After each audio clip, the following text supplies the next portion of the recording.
మూసీ పరివాహక ప్రాంతాల్లో పర్యటించారు కేంద్ర మంత్రి కిషన్ రెడ్డి. మూసీ ప్రక్షాళనలో నిర్వాసితులున్న కుటుంబాలను పరామర్శించారు.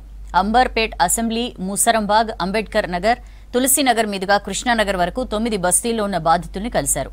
ఏండ్లుగా ఉంటున్న తమను వెళ్లిపోవాలంటే ఎక్కడికి వెళ్లాలని ఆవేదన వ్యక్తం చేశారు. నిర్వాసితులకు అండగా ఉంటామని కేంద్ర మంత్రి కిషన్ రెడ్డి హామీ ఇచ్చారు.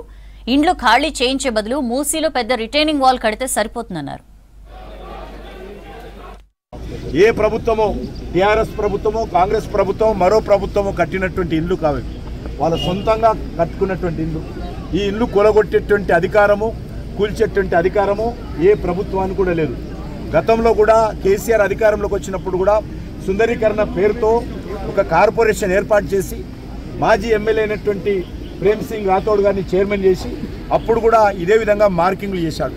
అప్పుడు మేమందరం అడ్డుకోవడంతో అప్పుడు ఆయన తోక ముడిచి వాపసు వెళ్ళిపోయాడు. పేదవాడి సమాధుల మీద సుందరీకరణ చేయాల్సిన అవసరం లేదు. నిజంగా మీకు చిత్తశుద్ధి ఉంటే, సుందరీకరణ చేయాలనుకుంటే ఇప్పుడు బస్తీలో ఉన్నటువంటి ఏవైతే ఇండ్లు ఉన్నాయో మీరు పెద్ద ఎత్తున రిటైనింగ్ వాళ్ళు కట్టండి. మేము కట్టించాం గతంలో కూడా. రిటైనింగ్ వాళ్ళు కట్టండి, ఎవరికి ఏ ఇబ్బంది ఉండదు, ఉన్నటువంటి నీళ్లు పోతాయి, ఉన్న దాంట్లో సుందరీకరణ చేయండి. కానీ పేదవాడి ఇల్లు మీద మీరు బుల్డోజర్ పెట్టినా, గడ్డపార పెట్టినా తీవ్రమైనటువంటి పరిణామాలు ఎదుర్కోవాల్సి వస్తుందని